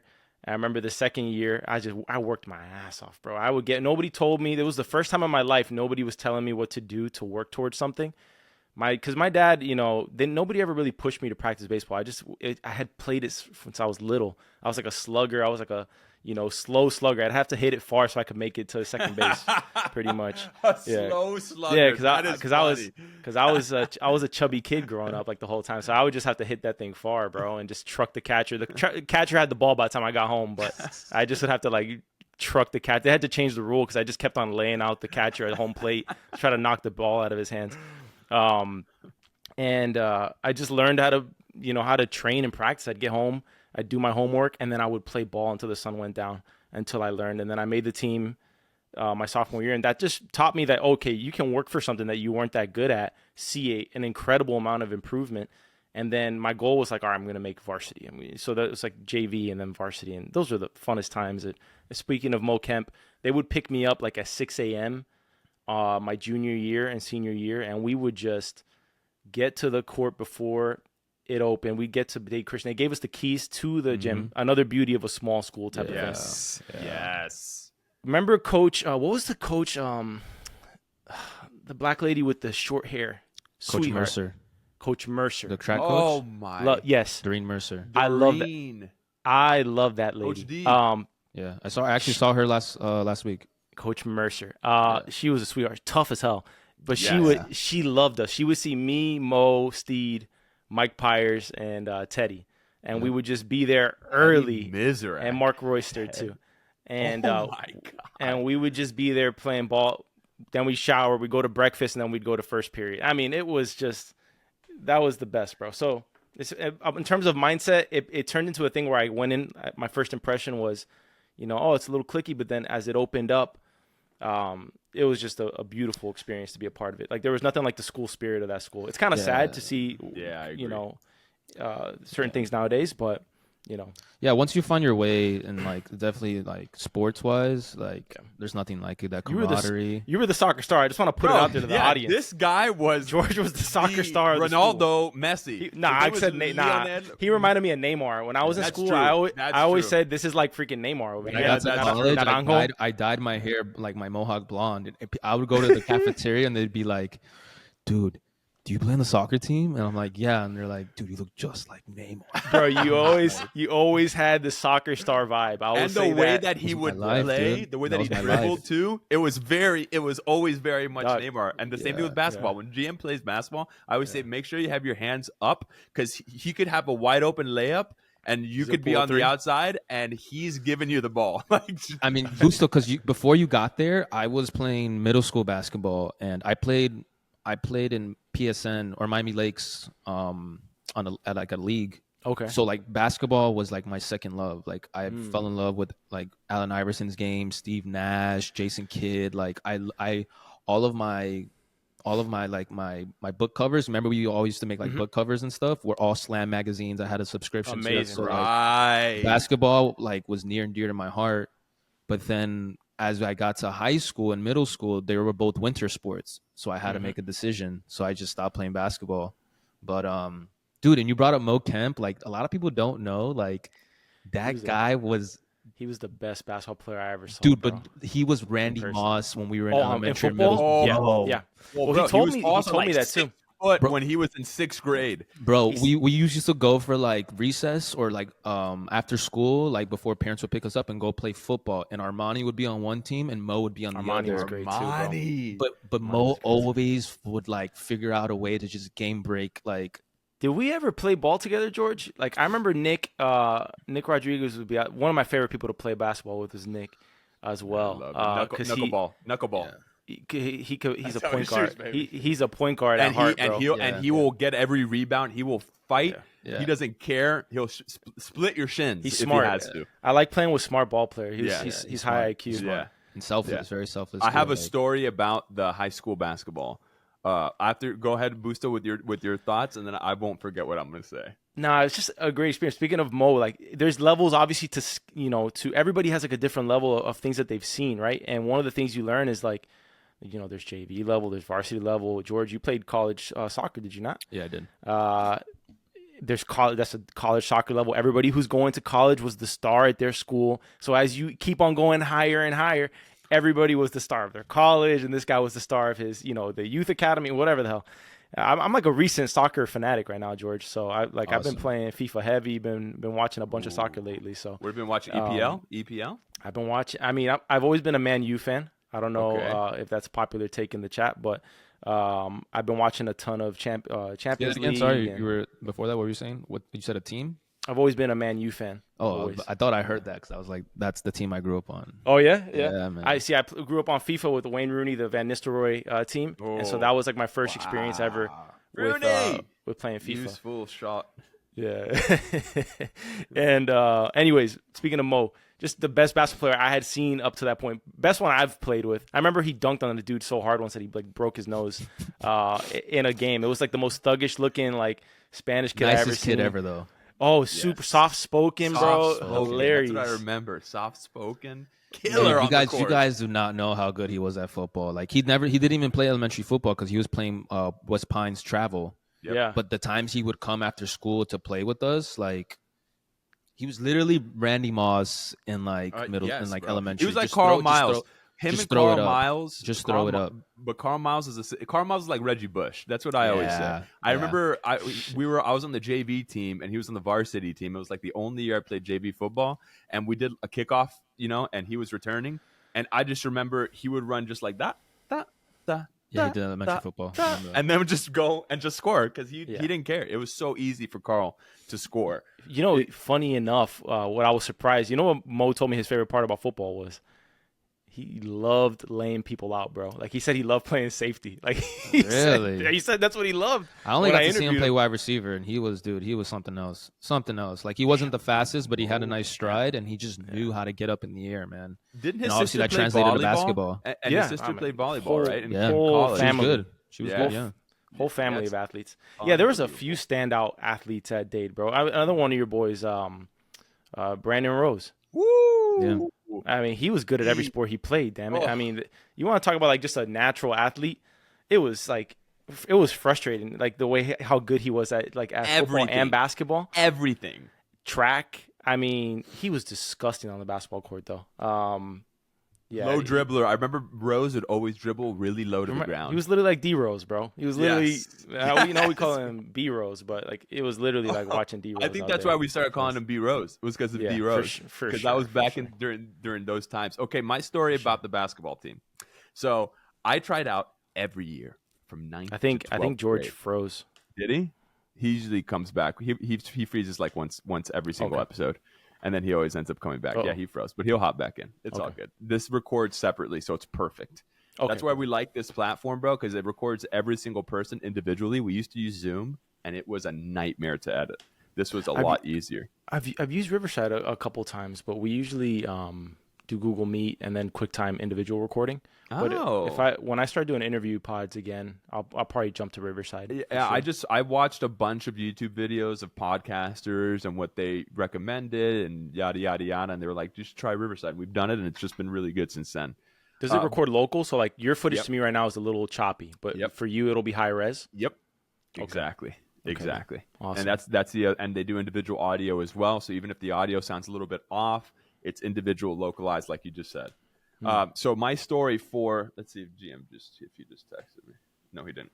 We're in the middle of a storm down here too. So are you? Well, not legit, but like we have a high wind. So oh yeah, he literally just said weather got crazy. Trying to get back on. Hold on. I have to wrap it up in a second, anyways. You're good. So you're good. Yeah, we're good. But what I was gonna say about the basketball team, I tried out every single year from 9th to 12th grade. All right. And did you? Yeah, bro, every year.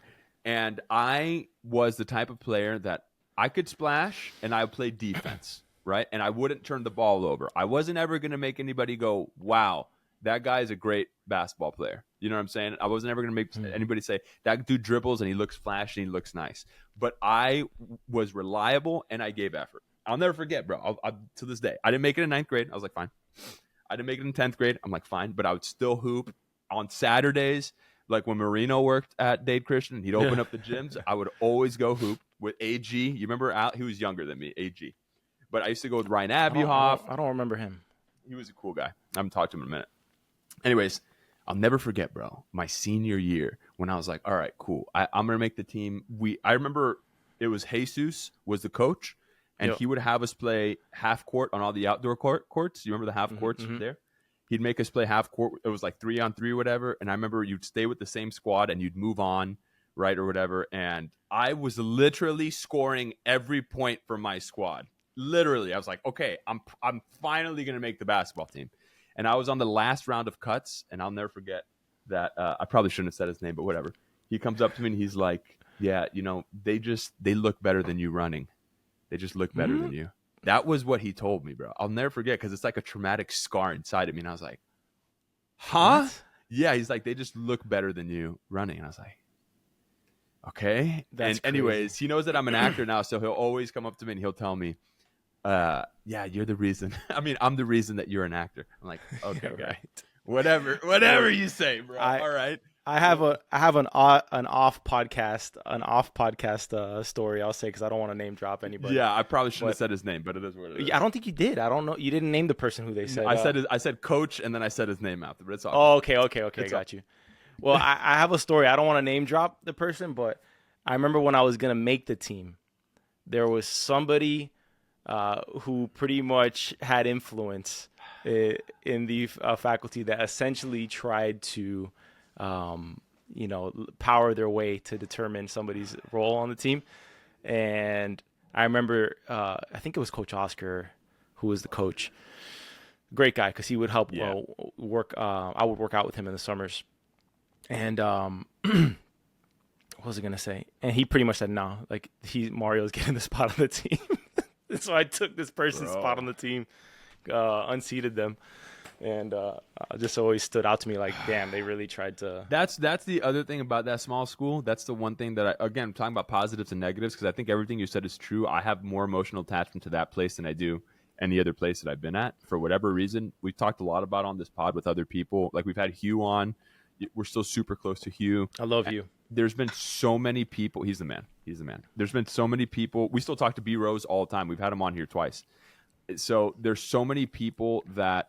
Yeah, George is not. It's not going to come up, but it is what it is. It's all good, all good. Yeah, that always say the same thing. That place was a special place, man. At the end of the day, that school, for whatever reason, for better or for worse, just created an environment that it felt like a second home. Home away from home, and you can hang out there afterward. You can play basketball, all those types of things. But then the negative side of it was that since it was so small, number one, everybody knew everybody's business, and then they also dictated what you could and couldn't do in a lot of respects. And that's why I left and I went to UCF, bro, and I exploded because it was the second largest university in the country. And I was like, I'm going to do everything that they told me I could never do. I'm going to do everything, good and bad. I'm doing it all. Dude. So it was, the positives definitely outweighed the negatives for sure. It was funny. I want to ask you a couple production questions after this, because I know we're talking a lot about our school and stuff. Yeah. That's why. So let me ask you the two questions that we always ask to wrap it up, because GM's not here, so I'll ask his as well. But can you guys the first question I always ask, hello, it has to do with the idea of a steel tissue. All right, and I'll tell you why. Steel tissue has always been in my brain, because to me, resiliency and vulnerability go hand in hand, specifically in a world in which, hey, that boy's back. Yo, the weather got crazy outside. I know. We're wrapping it up right now. There goes my power. Oh, yeah, my power went out too. I have my router connected to a thing, so as long as I don't lose internet, I'm straight. Okay, cool. We can hear you. I had lost all power. Perfect. That's why. I'm literally asking him the last two questions, so you hop into the perfect moment. Okay, so cool. I'll ask my question now. So resiliency and vulnerability, right? So a tissue can satisfy wiping away a drop of blood, resiliency, or a tear, vulnerability. And being in an artistic endeavor and just in life in general, you don't even have to be an artist to have both those things. My question, and it doesn't have to be deep, it can be as shallow or as deep as you want it to be, is what are some moments in your life that have made you equally resilient and vulnerable? They can be separate, they can be together, whatever you think. It honestly comes back to faith at the end of the day, for me. And I think that there are certain people, like, I feel like if you just stop and actually think about it, like, that's the number one question you got to answer for yourself, really, is like what you believe and whatnot. And I just wholeheartedly, like, deep down in my core, know God has a plan for my life, and Romans 8:28. I'm not gonna, quote it verbatim, but nonetheless, that He has plans to prosper and not to harm. Amen. And you have to kind of cling on to those moments, and you can be resilient, and you're also going to be vulnerable. Like, you're promised hardship, it's guaranteed in this life, right? And you can stay vulnerable, but you also have to stay resilient. I also think that what you give energy to is what's going to get bigger. So when you're going through those tough times, it's important not to focus and allow yourself to stay. You kind of have to direct yourself in which way to go. But I can't say one specific moment necessarily, because I think it's just a culmination of many moments, but this life requires it of you to be resilient in order to keep, specifically for guys like us who are pursuing not only a living in this, but we're trying to take our passions to the max. We're trying to take it to the highest level that's been laid on our hearts. And those visions can change over time, right? Priorities can change, and we don't know what our desires might be 5-10 years from now. But yeah, man, if to answer your question, I think without faith, without believing in a higher power and knowing the reasons I do, it would be a lot harder, because I wouldn't actually have anything solid to grab onto to be resilient. If you don't really have anything stronger to hold on to, then your foundation is shaky. Yeah, shaky. That was beautiful. That's the exact reason that we even asked that. It's just for people to give the opportunity to say anything that comes to their mind. George? Yeah, I feel sorry guys. There's a word. I think the world we grow up in is designed to beat, your passions out of you. I think it's kind of designed. It is broken in a lot of ways, and I think a lot of people are also scared to stand up for what they believe in. And I don't think we're called to be cowering, and just hiding what we want to say or what we believe in. I don't, I'm very empathetic. I consider myself somebody who's empathetic towards anybody who thinks differently and all of that. Like, everybody's free to believe as they feel, but there should be no, like, if you feel a certain way, if you believe a certain thing, you have every right to say it, and, in our industry, that's very difficult, especially if you're a Christian outspokenly in our industry. Our industry does not, is not majority that, and you're getting forced all these other things. But if we're not forcing it on you, don't force something on me. That's it's simple as that. So, and with that being said, I believe in not doing something that sacrifices what you believe in, right? Because if God has your back, and you're not doing things that are jeopardizing that, so to speak, right? Your code of ethics, whatever that may be, then you're good. As long as you're not like betraying yourself, then you're good. And that's just pretty much it. The Four Agreements. Have you ever read The Four Agreements? I have not. It's a beautiful book. I highly recommend. The first agreement is be impeccable with your word, which sin pecando. No, pecar means to sin. Yeah. So do not sin against yourself. So if you don't like peanut butter, don't say you like peanut butter.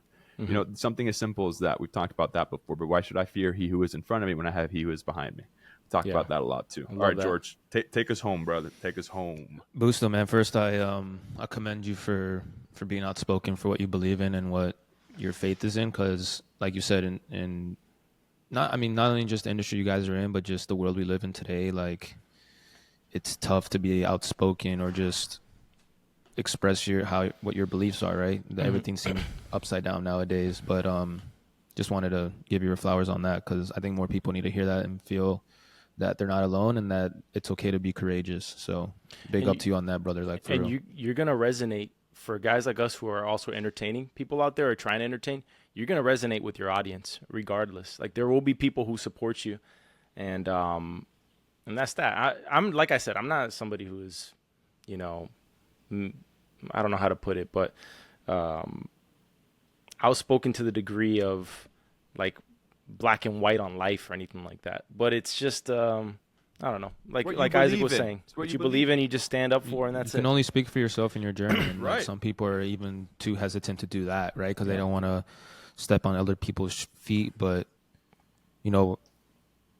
it's okay to be like that, and if people are gonna love you for it or hate you for it, it is what it is. But like, you're the one at the end of the day that's got to sleep with your decisions and your faith. So, like I said, big up to you on that, man. Like you said, it's not to fearmonger anybody or like just to feel like on a pedestal compared to everybody else, but you're living your truth, And if people ask you what your truth is and you're not hesitant about it, that's very commendable. So yeah, and I gotta say, you guys are both, have always been authentic to me. Isaac, you've always been somebody who owns where you're at and your mindset. You've always been somebody who's very intentional as well. I have more experience, obviously, in hanging with Isaac than I do with you, George. Hopefully, we change that in the future. Yeah. But you've always been somebody who's super intentional about, who you're talking to in that moment. When you're talking to Isaac, he's not really like distracted. Like, he's like zoned in on who he's talking to, and that. I feel like you've been that way for a while, at least since I met you. So, yeah, so kudos, guys. Yeah, Isaac's been always someone that's very present, and he appreciates the present time, So I think a lot more people should take that into account. So to wrap it up, my question is more so fill in the blank. Okay, cool. So it's like what Isaac said, it can be as profound as you want it to be, or it can just be very simple, whatever you're feeling in the moment, or like what's going on in your life. So it's fill in the blank, and it goes like this. My name is blank, and I am blank. Oh, God. This is too open. Oh, man. And I am just like one word. Whatever you want. I've always It's been. I've always been bad with like standardized tests because you got to go outside the box. You're in charge now, right now. You have the floor, so don't feel like you have to like check certain boxes. So it's my name is blank, and I am blank. You can say whatever you want. All right. My name is Mario Busto, and and I am a director with a creator's heart, somebody who wants to impact people through stories. So I'll say, my name is Mario Busto, and I am a storyteller. We'll go with that. Heck yeah. I don't want you guys to wrap the pod yet because I had 2 questions for Isaac, and I wasn't able to get to him because we talked about Dave Christian. I know. Well, what are the questions, bro? We'll have to do a part 2, Café con Pan. Oh yeah, we could do part 2 for sure. It's up to you. We want to be respectful of your time. That's the other thing. You're good. No, I'm good. I blocked out as much time as needed. I'm working on edits today, but that's pretty much it. I got a deadline for that, but it's not a big deal. Well, then let's wrap this up and let's offline this just so we can keep it. Well, because we can keep it for the part 2. Okay, what you want to ask question. one? Yeah. Have you thought about for yourself? Because I feel like the natural actor's trajectory is the more involved you are with acting, the more and more eventually you're like, I want to write, I want to direct, I want to get in production. Have you thought about going on the production side? And 100. What are your thoughts there? What attracts you most to the production side? What would you want to do? Well, I've said this before, that one of my sort of dreams, visions, what have you, has always been to step into an office, look at a corkboard, see pre-principal post, and see now we're talking. things in each. That's always been like a vision that I've always just had. Okay. Just walking into something, I don't know how big, I don't know what the scale is, I don't know how small. I just know it's always been something that has been sort of in my life.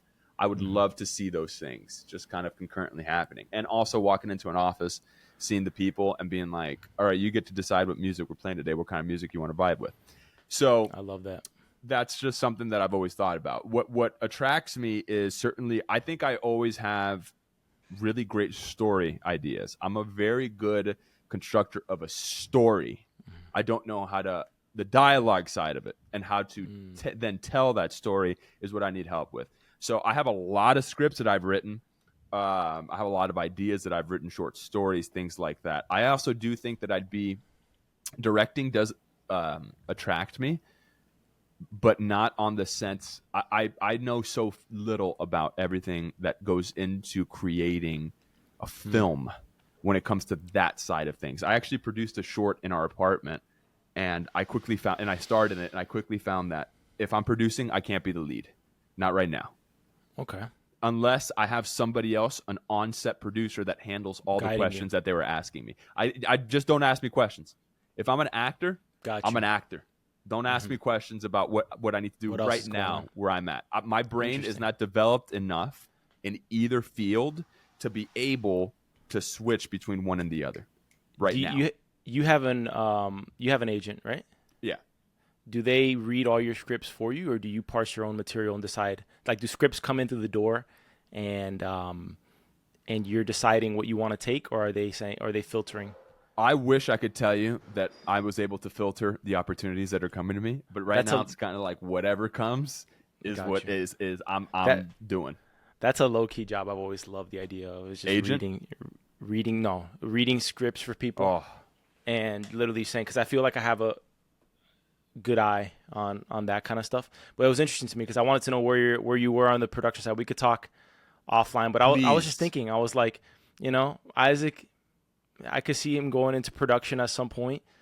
There's a lot of things that can be talked about for sure. In terms I of have a production company. I have an S Corp that I have.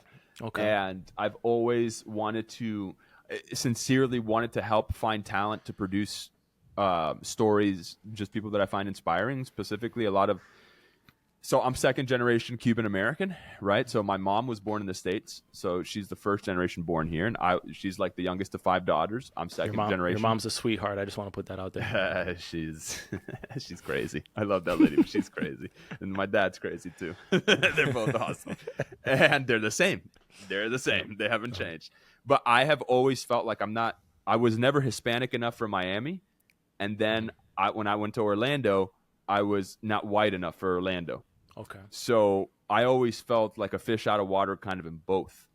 And that's something that I think a lot of second generation people, because again, I'm out here and I talk to people and they're like, you're Cuban, you don't have an accent. I go, what do you want me to do, dog? You want me to talk to you like I'm from Miami? What's up, dog? Like, I don't understand what that means. I mean, we've had conversations of you like making your own version of like right. Of doing that, like sort of like you're like you said, because I feel the same way as you, and I think that speaks to a lot of people of our generation. of like, 100%. but like I've spoken with Isaac before, and like I think one day he'll make something of like that mixed in with like Entourage of just like his way, Oh, no doubt. finding his way in life. You know, I think that would be a great like film And a or coffee show. brand. And I was talking to Sky. I'm like, I really want to have some sort of. I love coffee, bro. I love coffee. Some sort of specialty coffee, in some way, shape, or form, at some point. I could see you doing a lot. One of my dreams is having a place like you said, a studio type of place. Which how much that makes sense these days, you know, who knows? But if the work is good, it's good. Having the same kind of group of people and then adding to it and having like a roster of directors and creators underneath the studio, That's what I and mean. we're just cranking out, whether it's commercials or movies, music videos, the works. So I was wondering if you did want to take that role, if your people would help steer you in that direction, because you got my support if you want to ever go that route. Oh, you know? bro, I listen. We've been talking, and I was already thinking offlining what I was going to talk to you about, just because there's a lot of things. I'm gonna hook you up with my buddy too, that's down in Miami. I'll get you his information. His name is Robbie Ramos. He did a play called The Walls Have Ears. That was, Dude, I've been wanting to watch more plays. I don't know where to go. There's a lot in Miami, man. I can Please, set me up. Please, please. And he is a dope dude. He's on Heels, which is on Netflix now. Okay, nice. But he's a great guy. They did a play reading out here, and I just was like reading stage direction in a couple roles when I was out here. But he's an awesome dude. Gabe, the guy that we had on last time, George Michael, Gabe Bonilla, he's huge in the theater world in Miami as well. Awesome. But anyways, we'll hit all of that up. I just want to thank you, dog, for your time, your candor, Thank you, guys. your openness. Like, this was so stimulating, enlightening. It made my day, to be honest, dog. Like, Same, bro. Same. much love to you. God bless you. And Hey. anything that you want to do, bro, you know we're here to support you as well. Yeah. Appreciate it. I gotta have you guys on the Story Archives and talk about a show. Hey, you see my shirt? I just realized this. Yes, I was going to ask what that is. I went to go see Hans Zimmer live. Oh, I've been wanting to do that. I saw that. How was it? It was probably the greatest show I've ever been to. Oh, And bro. I know we've been talking about passion and how you keep passion and like doing things like where you just love what you're doing. And Tarantino saying why do we do this? If you want to be around a guy who embodies that, go watch his show. It was the most incredible experience. He had the original singer of Lion King. So when Wow. he had, I'm blanking on his name right now. Super famous guy. He had his daughter there, and I was trying to put two and two together. Who's this girl? The daughter of him. They had the behind the scenes footage of the Lion King. They did Interstellar. They did Inception. They had Wonder Woman. And which, funny enough, I just edited a video for the girl who was one of the lead vocals for Hans Zimmer at Robot Studios for the Wonder Woman soundtrack. And dude, just incredible. I knew you would geek out on that. It has all the names of the movies in the back, like Interstellar and stuff. But guys, if you get a chance, go watch it. George, you will freaking love it from a sonic perspective, musical perspective. It will blow your mind. And Isaac is geeking out. He can barely contain himself. I can't. It's too much for me to handle, bro. This is your time. Also, if there's anything you want to plug, if you want to tell the millions of people, you have that camera, that camera, that camera, that camera. Perfect. Please tell the people what you want them to know. As I already said, my name is Mario Busto. I run a full-service production company called 1992 Films.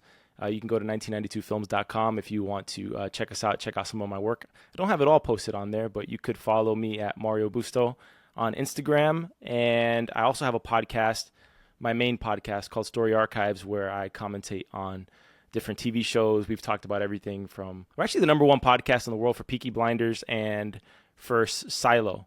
Dog. Silo, which, by the way, I mean, this is a whole nother conversation we can have because I've been banned from Apple. I had to work like a month to get back on Apple because we were outranking Apple's podcast on Silo. And we got top 45 in entertainment or top 30 in last year because we blew up. Like, we went from like 50 subs to like 2,000 subs like in a a couple of weeks or something like that because Silo. I had a strategy that I put into place, which I've been doing since I was a kid, of finding new shows, and Silo just ended up being one that blew up. And I'm doing right now. I'm talking about Pachinko, which was another talk I love foreign made content. We didn't get to hit that, but the floodgates opening with foreign content and where AI voice dubbing is going, I'll probably be able to direct a set of people who have never spoken their language before pretty soon, which would be amazing. And yeah, man, that's pretty much it. I don't have much to plug, but thank you guys so much for having me on. Of course, and man. We'll put that in the description so everybody can find it. Everything. And in case anybody ever forgets, just remember one thing. This is the Café con Podcast. That's great. That's great. This is the Café con Podcast.